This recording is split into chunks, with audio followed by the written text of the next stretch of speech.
kegiatan akan segera dimulai. Bismillahirrahmanirrahim. Assalamualaikum warahmatullahi wabarakatuh.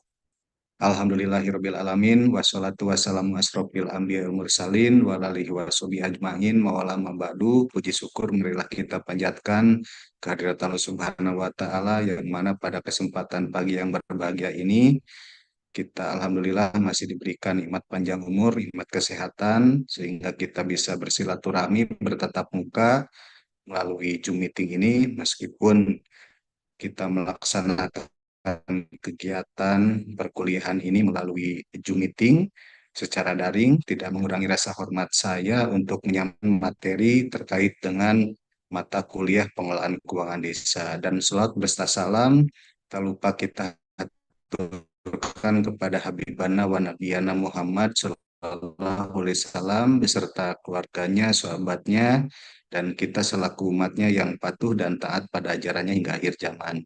Teman-teman, rekan-rekan mahasiswa yang saya hormati, pada kesempatan pagi yang berbahagia ini, izinkan saya untuk menyampaikan materi perkuliahan terkait dengan pengelolaan keuangan desa, di mana mata kuliah pengelolaan keuangan desa ini, ya teman-teman eh, mungkin eh, sudah mengampu mata kuliah ini pada semester genap di tahun ajaran 2023-2024 dan teman-teman juga sudah eh, sebelumnya memahami bahwasanya mata kuliah pengelolaan keuangan desa ini ya eh, bagian yang harus dipelajari di dalam rumpun ilmu prodi ilmu pemerintahan. Teman-teman, perlu saya sampaikan bahwasanya capaian program studi yang dibebankan pada mata kuliah ini untuk teman-teman diantaranya teman-teman harus memahami yang namanya capaian pembelajaran lulusan. Di antaranya mungkin saya sendiri sudah menyampaikan di dalam RPS ini ya terkait dengan ada sikap, pengetahuan, keterampilan umum dan keterampilan khusus, di mana CPL Prodi yang dibebankan pada mata kuliah ini diharapkan teman-teman ini dapat menguasai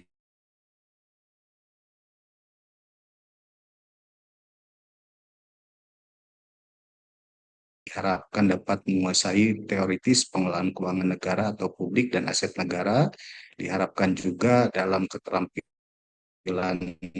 umum ini bagaimana teman-teman nanti dapat mengkaji dan mengimplikasikan pengembangan ilmu pengetahuan dan teknologi khususnya pada nilai humaniora yang sesuai dengan kaidah dan tata cara ilmiah dalam solusi gagasan, desain atau kritik seni.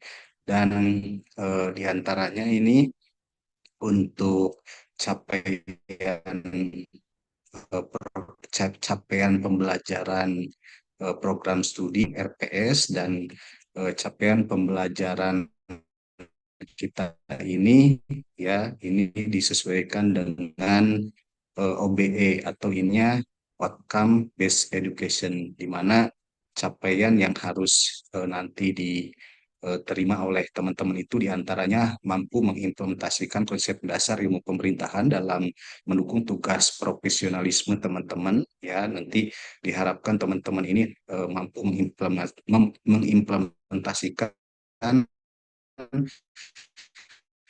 konsep dasar yang ada di dalam ilmu pemerintahan dan pengetahuan ilmu pemerintahan sebagai dasar kewirausahaan sosial yang akhirnya nanti dapat memanfaatkan potensi sumber daya lingkungan yang ada. Terus nanti teman-teman juga mampu mengevaluasi permasalahan di bidang pemerintahan yang relevan dengan perkembangan di dalam pengembangan ilmu pemerintah.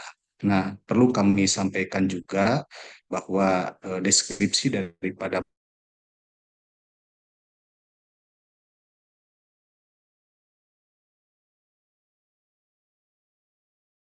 pengelolaan keuangan desa itu di mana ada PBDes atau anggaran pendapatan belanja desa yang diawali dari tahapan mulai dari perencanaan keuangan desa, pengorganisasian keuangan desa, pelaksanaan keuangan desa, penata usahaan keuangan desa, dan hingga pertanggungjawaban pengelolaan desa termasuk di dalamnya pengelolaan keuangan milik desa. Ya, adapun mata kuliah pengelolaan keuangan desa ini ya disampaikan sebanyak 16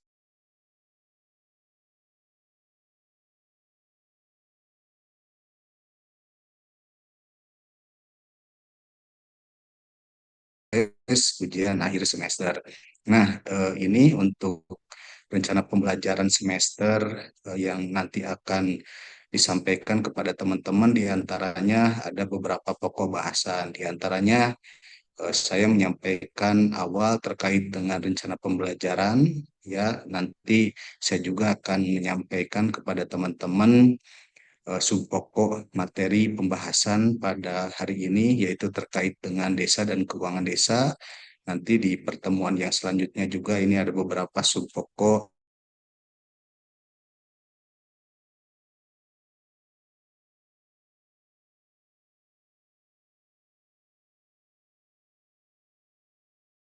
penyaluran dan penggunaan dana desa, dan nanti setelah UTS materi pembahasan terkait dengan pengelolaan aset desa dan pengadaan barang dan jasa di desa. Ada juga perencanaan dan penganggaran keuangan desa, bagaimana teman-teman melihat struktur anggaran pendapatan dan belanja desa, pelaksanaan APBD, penata usahaan keuangan desa, pelaporan dan pertanggungjawaban keuangan desa sampai kepada pemeriksaan keuangan desa. Dan di sini nanti teman-teman bisa melihat berbagai referensi yang berkaitan dengan mata kuliah pengelolaan keuangan desa. Sebetulnya banyak referensi, saya mengambil dari beberapa para ahli ini ya, diantaranya ada Sudarno Sumarto, Asep Surya, dan Alex Arifianto 2004 terkait dengan tata kelola pemerintahan dan penanggulangan kemiskinan. Ada juga oleh Habib Soleh dan Heru Hermansyah terkait dengan pengelolaan keuangan desa. Ada juga referensi dari Muhammad Muhid Raharjo terkait dengan pengelolaan keuangan desa, dan eh, referensi pendukung diantaranya tentang pemerintahan desa, ada PP yang mengatur tentang pelaksanaan daripada Undang-Undang Nomor 6 Tahun 2014 tentang desa, dan ada juga Permendagri Nomor 20 Tahun 2018 tentang pengelolaan keuangan desa. Dan terbaru saat ini ya teman-teman mungkin sudah ada yang eh, melihat atau sudah ada yang eh, membaca terkait dengan perubahan Undang-Undang Nomor 6 Tahun 2014 tentang perubahan kedua Undang-Undang Nomor 6 Tahun 2014, ada Undang-Undang Nomor 3 Tahun 2024, yaitu terkait dengan Undang-Undang Desa, di mana itu menjadi rujukan eh, pada kesempatan yang berbahagia ini untuk lebih meningkatkan eh, kewenangan yang diberikan dalam undang-undang kepada desa. Dan ini teman-teman ada sub pokok daripada CPMK yang nanti disampaikan kepada teman-teman. Dan untuk media pembelajaran sih sebetulnya kami di sini secara luring dan daring ya, dan ini bagaimana teman-teman pelajaran ini untuk melatih mahasiswa eh, mempunyai daya nalar kritis dan terampil memecahkan masalah dalam memperoleh pengetahuan yang dipelajari. Jadi ini nanti teman-teman untuk capaian mata kuliah ini diharapkan mampu mengidentifikasi dan menjelaskan tujuan, sasaran dari materi yang sudah disampaikan, penilaian juga teman-teman ini sudah jelas ya di sini bahwasanya penilaian untuk rekan-rekan itu ada yang namanya eh, ini keaktifan teman-teman, ada juga tugas mandiri, tugas kelompok, UTS dan UAS. Nanti nilai akhir itu dibagi menjadi 4 dan hasilnya berapa. Dan teman-teman terkait dengan materi atau RPS yang disampaikan pada hari ini ya, sebetulnya kami ini pengen mengetahui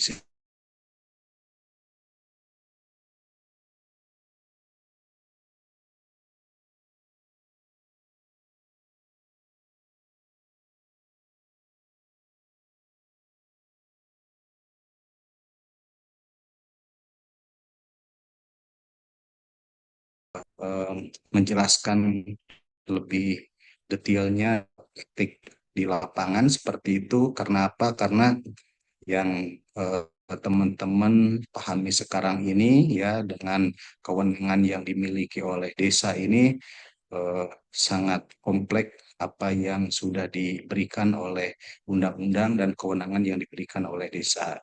Dan ini mata kuliah eh, pengelolaan keuangan desa ini ya, jumlah SKS-nya ada 3 SKS yang sudah tadi saya sampaikan. Dan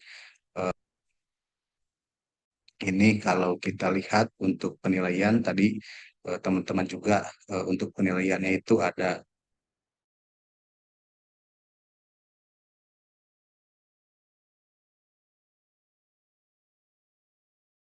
bahwasanya teman-teman kenapa harus belajar pengelolaan keuangan desa, dan kenapa teman-teman sekarang harus memahami apa yang dilaksanakan oleh penyelenggara pemerintahan desa, di mana desa ini ya dulu eh, sebetulnya sudah mempunyai regulasi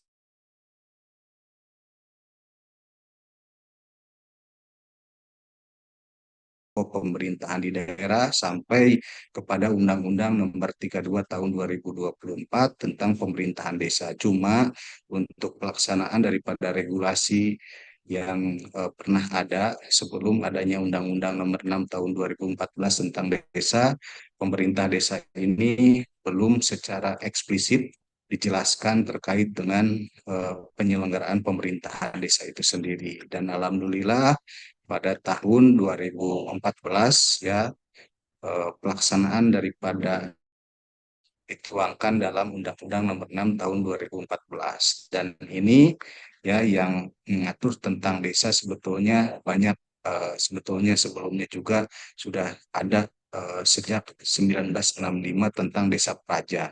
Ada juga Undang-Undang Nomor 5 Tahun 1979 tentang pemerintahan desa. Dan sekarang yang terbaru itu ada perubahan kedua atas Undang-Undang Nomor 6 Tahun 2024 ya.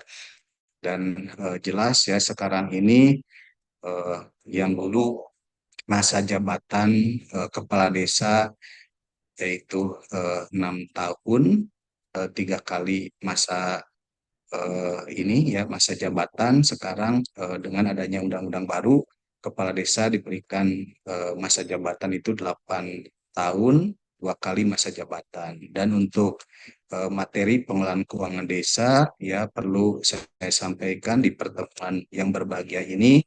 Di antaranya saya akan menyampaikan terkait dengan sejarah kedudukan dan kewenangan desa.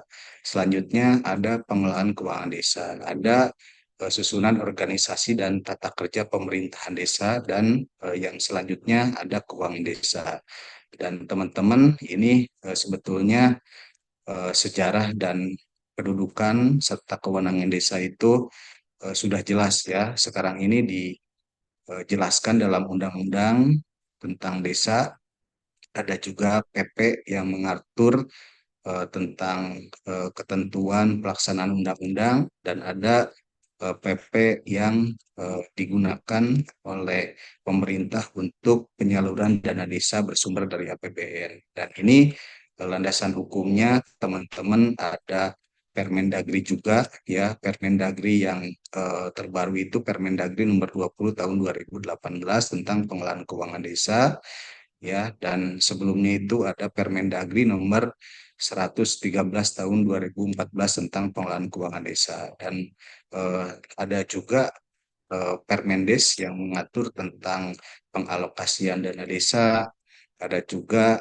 eh, prioritas penggunaan dana desa, dan peraturan Menteri Keuangan atau Permenq yang mengatur tentang pengelolaan transfer ke daerah dan dana desa.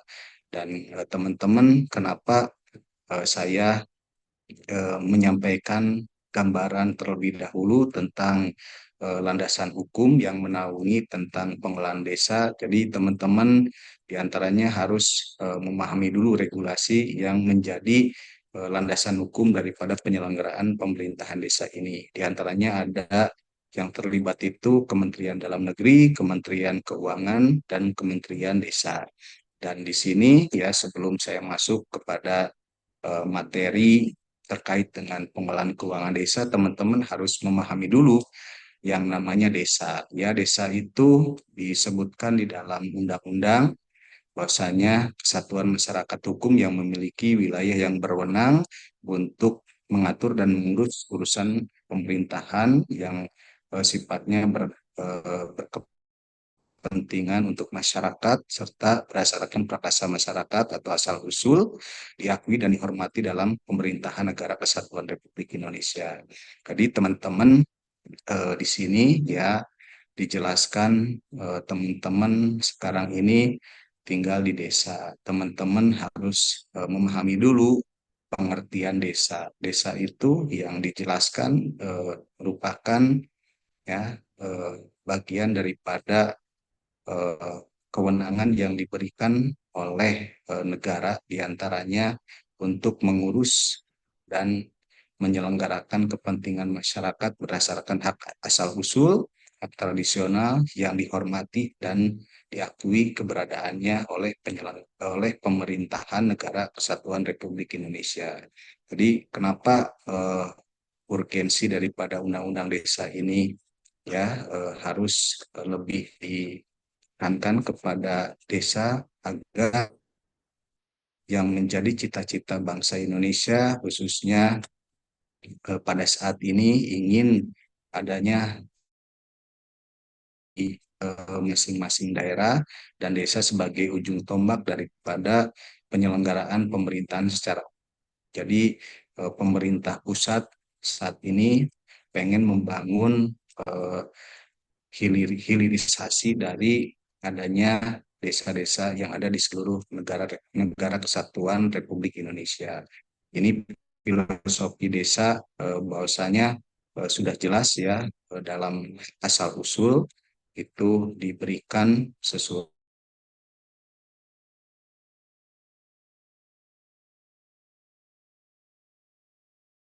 landasan sosiologis ya bahwasanya eh, masyarakat hukum adat, keberagaman, partisipasi ini diakui dan dihormati dalam Kesatuan Negara Republik Indonesia. Ini juga jelas di dalam Undang-Undang Dasar ada pengakuan dari negara yang dihormati keberadaannya dan amanat undang-undang ini ya dituangkan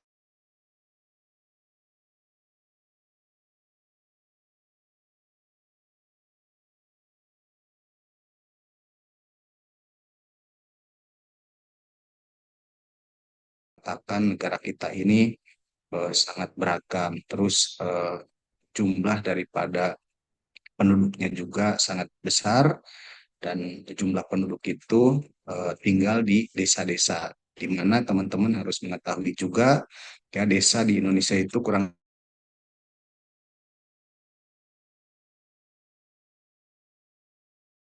ada 8.506 dengan adanya desa dan kelurahan yang ada di Indonesia ini ya teman-teman sudah jelas penyelenggaraan pembangunan yang diselenggarakan mungkin nanti bertumpu kepada desa dan pemerintah juga sekarang terus mentransferkan anggaran dana desa itu dari mulai dulu ya 61 triliun sekarang alhamdulillah udah ada peningkatan lah di APBN tahun 2024 yaitu sebesar 71 triliun. Dan ini ya teman-teman harus dipahami juga bahwasanya di pemerintahan desa itu ada yang namanya kewenangan yang diberikan oleh undang-undang. Di antaranya apa aja? Ya, di antaranya kewenangan desa itu hak asal merupakan warisan yang masih hidup dan prakarsa desa atas prakarsa masyarakat. Jadi hak asal usul dari desa itu diantaranya adat istiadat warisan leluhur yang dihormati dan diakui oleh negara seperti itu. Lokal berskala desa muncul karena perkembangan desa dan prakarsa masyarakat desa. Jadi eh, pemerintah desa itu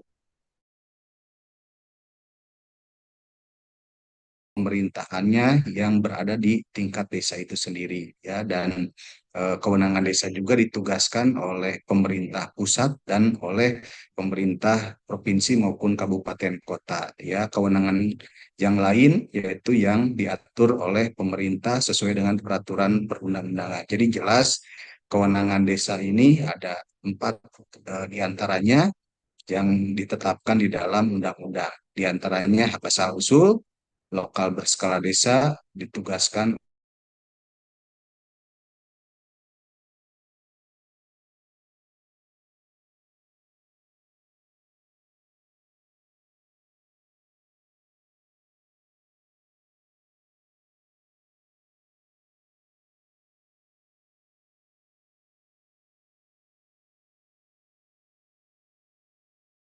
organisasi masyarakat adat. Misalkan nih, misalkan di tempat teman-teman ada yang namanya nilai-nilai kebudayaan atau nilai-nilai yang saat ini masih dilestarikan. Nah, itu diantaranya mempunyai organisasi masyarakat adat yang harus terus dilestarikan. Dan desa berdasarkan hak asal usul juga ini mempunyai eh,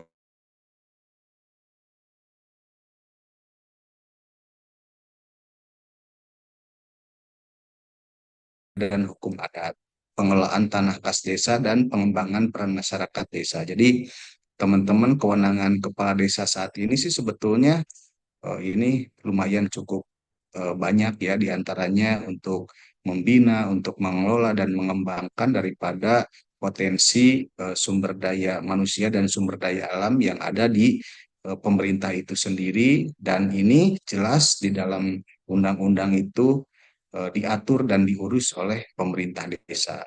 Jadi desa saat ini diberikan keleluasaan untuk mengatur dan mengurus penyelenggara pemerintah desa itu sendiri. Dan yang selanjutnya kewenangan desa ini berskala desa itu Undang-Undang Nomor 32 Tahun 2004 atau Undang-Undang Nomor 6 Tahun 2014, Pak? baik. Terima kasih saudara Muhammad Sobari. Jadi yang di pelaksanaan regulasi oleh desa itu yang harus dipahami bersama itu sesuai dengan Undang-Undang Nomor 6 Tahun 2014. Jadi sudah jelas ya, regulasinya itu Undang-Undang Nomor 6 Tahun 2014 tentang desa. Jadi desa itu ya mempunyai landasan hukum atau regulasi tersendiri yang diberikan eh, oleh pemerintah pusat seperti itu atau oleh negara. Di antaranya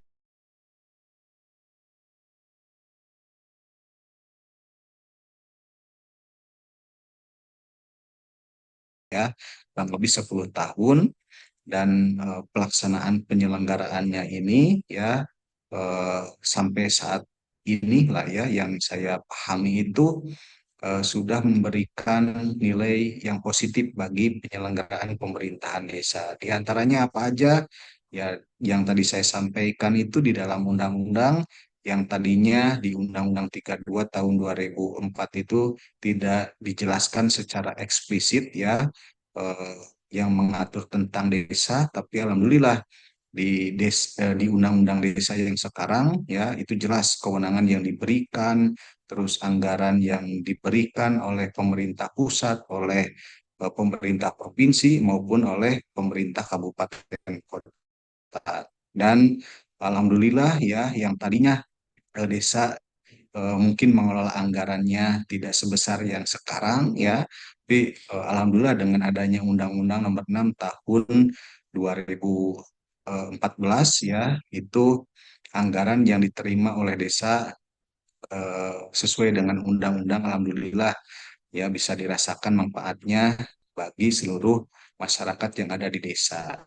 Dan Sobari kebetulan di bulan April atau tepatnya tanggal 25 April 2024 kemarin ya, pemerintah bersama dengan DPR sudah menetapkan perubahan Undang-Undang Nomor 6 Tahun 2014, perubahan kedua.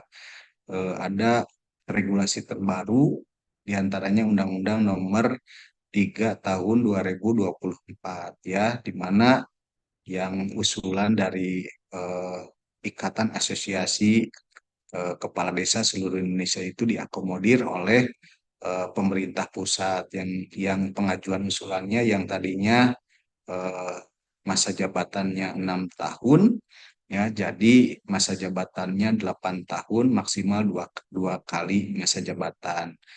Dan pendapatan lain yang diterima oleh desa saat ini ya, APBN itu berkewajiban menyampaikan 10% dari total APBN pada desa. Makanya nanti ke depan desa ini mungkin akan lebih besar mendapatkan dana desa atau yang namanya bantuan dana transfer dari pemerintah pusat. Mungkin nanti ke depan bisa aja ya per desa itu 1 miliar atau bahkan lebih seperti itu ya.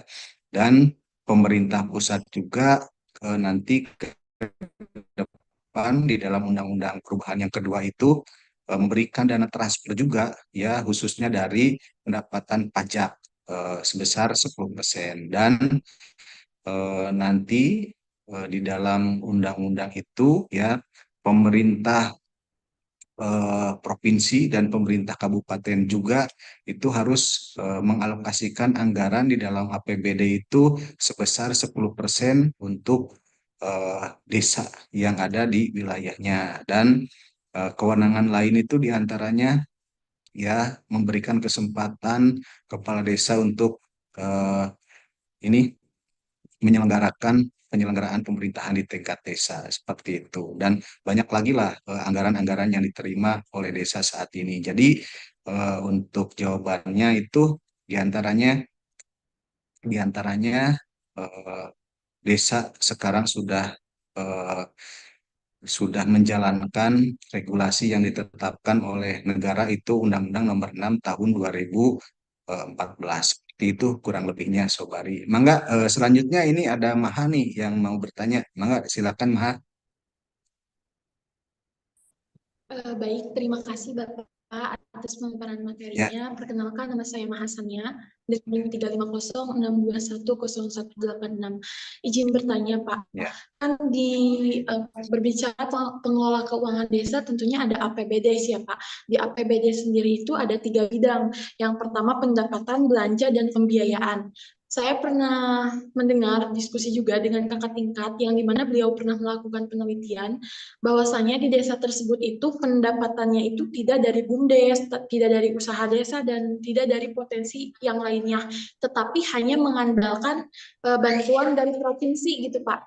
Nah, yang ingin saya tanyakan, apakah ketiga bidang itu tidak ada landasan hukumnya, dan apakah hanya sebagai formalitas? Terima kasih Pak. Baik, terima kasih Saudara Maha. Tadi sudah jelas ya disampaikan kewenangan desa ini ya. Di dalam undang-undang itu ada 4 ya, ada 4 di antaranya ya, eh, lokal berskala desa. Ya, di sana itu lokal berskala desa, bagaimana desa itu ya mengembangkan yang namanya potensi yang ada di desa. Misalkan ya, di desa Baregbek, taruhlah di desa Baregbek, ya potensi SDA dan SDM-nya apa yang nanti bisa menjadi ya pendapatan asli desa. Di antaranya mungkin desa bisa membangun yang namanya desa wisata atau pasar desa, atau misalkan peningkatan yang namanya UMKM, atau misalkan pengembangan daripada BUMDes itu sendiri. Ya, itu sebetulnya menjadi PR atau eh, yang harus dilakukan oleh pemerintah desa itu sendiri, ya, di mana tugas utama daripada desa itu sih sebetulnya mengelola seluruh potensi yang ada di desa, baik itu SDM maupun SDA. Dan tadi yang Maha tanyakan, hampir sebagian besar lah ya di desa-desa itu hanya mengandalkan dana transfer atau dana yang diterima oleh pemerintah desa. Dan belum meningkatkan yang namanya pengelolaan PADES, di antaranya mungkin belum adanya intensifikasi dan ekstensifikasi daripada pendapatan-pendapatan PADES. Nah, ini ya harus nanti ke depannya dijadikan PR atau catatan oleh pemerintah desa, ke depan itu apa sih yang harus dilakukan, ya, apa yang harus dikerjakan, dan nanti apa yang menjadi potensi-potensi itu dapat dikembangkan. Karena saya yakin Maha di masing-masing desa itu ada potensi, baik itu potensi SDA maupun SDM. Di antaranya apa kalau potensi SDA? Ya kan mungkin ya desa itu mempunyai ini misalkan mempunyai eh, lahan daratan yang misalkan eh, belum bermanfaat, bisa dimanfaatkan lahan darat, atau misalkan lahan persawahan, atau misalkan mempunyai yang namanya sungai, atau misalkan mempunyai sumber daya misalkan di bidang-bidang lain lah, misalkan pada eh, gas bumi, misalkan ada misalkan batu-batuan dan lain-lain, itu bisa ditingkatkan atau bisa dikembangkan oleh masyarakat desa itu sendiri agar nanti ya hasil daripada penjualan tersebut itu bisa di ini apa eh, bisa ditarik oleh pemerintah desa menjadi pendapatan asli desa itu sendiri, ya. Dan yang lain-lain sih sebetulnya hampir sama lah di tingkatan desa seperti itu, dan di tingkatan pemerintah daerah juga hampir sama sih, masih mengandalkan yang namanya transfer dari pemerintah pusat. Nah, nanti ke depan dengan kewenangan-kewenangan tersebut ya diharapkan desa selalu mengembangkan potensi-potensi yang menjadi unggulan-unggulan desa. Itu mungkin yang dapat saya sampaikan, dan saya ucapkan terima kasih kepada teman-teman yang saat ini sudah eh, bergabung, ya, dan teman-teman juga eh, sudah menyampaikan eh, terkait dengan apa yang disampaikan. Mungkin untuk pertemuan kali ini saya cukupkan sekian. Saya ucapkan terima kasih kepada teman-teman semuanya. Saya mohon kepada teman-teman nanti dapat eh, melihatlah ya, menyesuaikan yang namanya teori dengan pelaksanaan di lapangan.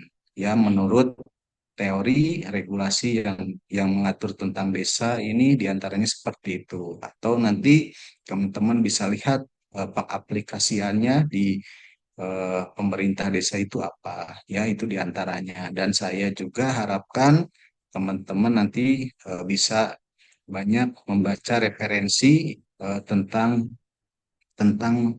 pengelolaan keuangan desa. Dan saya juga harapkan ya teman-teman melihat kondisi yang terdekat lah, misalkan sekarang di desa itu yang sudah dilakukan apa saja, ya, karena di desa itu yang sudah tadi saya jelaskan, fungsi pemerintahan sih sebetulnya yang pertama itu fungsi pelayanan publik, fungsi yang namanya pemberdayaan masyarakat, fungsi pembangunan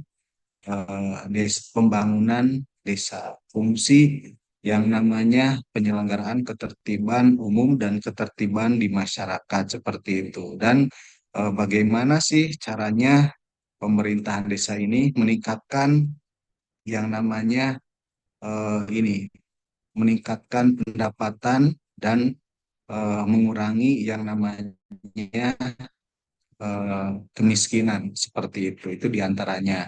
Dan untuk teman-teman yang lain, ya mungkin nanti dapat menelaah kembali materi yang sudah saya sampaikan. Mungkin untuk pertemuan hari ini saya ucapkan terima kasih pada teman-teman semuanya.